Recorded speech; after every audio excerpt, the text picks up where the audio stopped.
a superstate controlled by international bankers and international industrialists acting together to enslave the world for their own pleasure.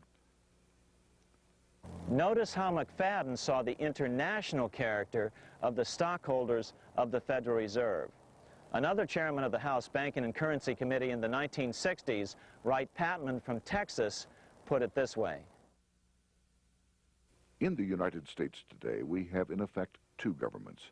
We have the duly constituted government, then we have an independent, uncontrolled, and uncoordinated government in the Federal Reserve System, operating the money powers which are reserved to Congress by the Constitution. Even the inventor of the electric light, Thomas Edison, joined the fray in criticizing the system of the Federal Reserve. If our nation can issue a dollar bond, it can issue a dollar bill. The element that makes the bond good makes the bill good also. The difference between the bond and the bill is the bond lets money brokers collect twice the amount of the bond and an additional 20%, whereas the currency pays nobody but those who contribute directly in some useful way. It is absurd to say that our country can issue $30 million in bonds and not $30 million in currency. Both are promises to pay, but one promise fattens the usurers and the other helps the people. 3 years after the passage of the Federal Reserve Act, even President Wilson began to have second thoughts about what had been unleashed during his first term in office. We have come to be one of the worst ruled, one of the most completely controlled governments in the civilized world, no longer a government of free opinion, no longer a government by a vote of the majority, but a government by the opinion and duress of a small group of dominant men. Some of the biggest men in the United States in the field of commerce and manufacture are afraid of something. They know that there is a power somewhere so organized, so subtle, so watchful, so interlocked, so complete, so pervasive, that they had better not speak above their breath when they speak in condemnation of it. Before his death in 1924, President Wilson realized the full extent of the damage he had done to America when he confessed, "I have unwittingly ruined my government." So finally, the money changers, those who profit by manipulating the amount of money in circulation, had their privately owned central bank installed again in America. The major newspapers, which they also owned, hailed passage of the Federal Reserve Act of 1913, telling the public that now depressions could be scientifically prevented. The fact of the matter was that now depressions could be scientifically created.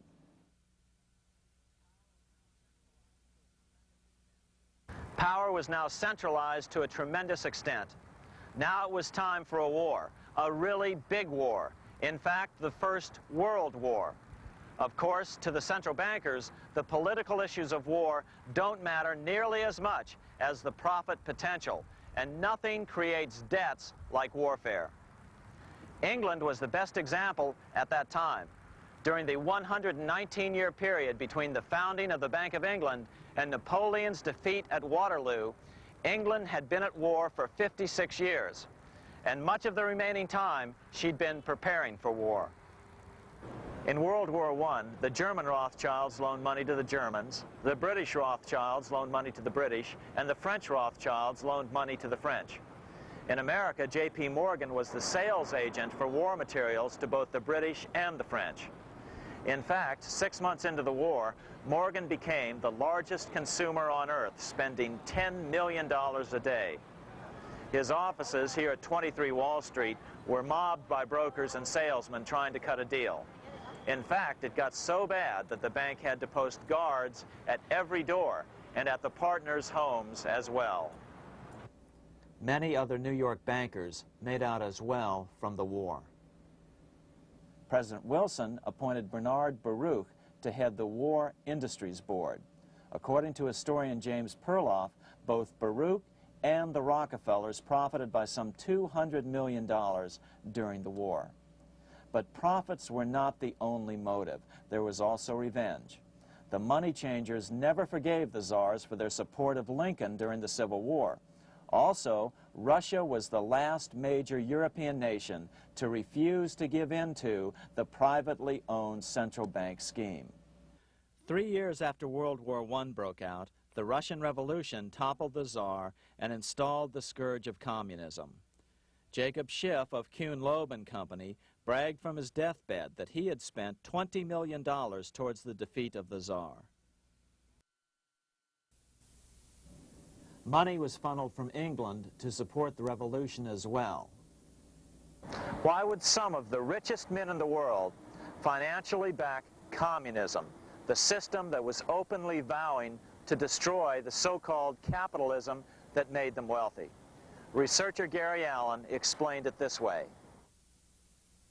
If one understands that socialism is not a share the wealth program, but is, in reality, a method to consolidate and control the wealth, then the seeming paradox of super-rich men promoting socialism becomes no paradox at all. Instead, it becomes logical, even the perfect tool of power-seeking megalomaniacs. Communism, or more accurately socialism, is not a movement of the downtrodden masses, but of the economic elite. As W. Cleon Skousen put it in his 1970 book, The Naked Capitalist, power from any source tends to create an appetite for additional power. It was almost inevitable that the super-rich would one day aspire to control not only their own wealth, but the wealth of the whole world. To achieve this, they were perfectly willing to feed the ambitions of the power-hungry political conspirators who were committed to the overthrow of all existing governments and the establishments of a central worldwide dictatorship. but what if these revolutionaries get out of control and try to seize power from the super-rich? After all, it was Mao Zedong who in 1938 stated his position concerning power. Political power grows out of the barrel of a gun. The Wall Street, London axis elected to take the risk. The master planners attempted to control revolutionary communist groups by feeding them vast quantities of money when they obeyed and contracting their money supply or even financing their opposition if they got out of control. Lenin began to understand that although he was the absolute dictator of the new Soviet Union, he was not pulling the financial strings.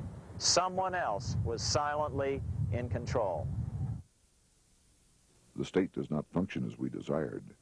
The car does not obey. A man is at the wheel and seems to lead it, but the car does not drive in the desired direction. It moves as another force wishes.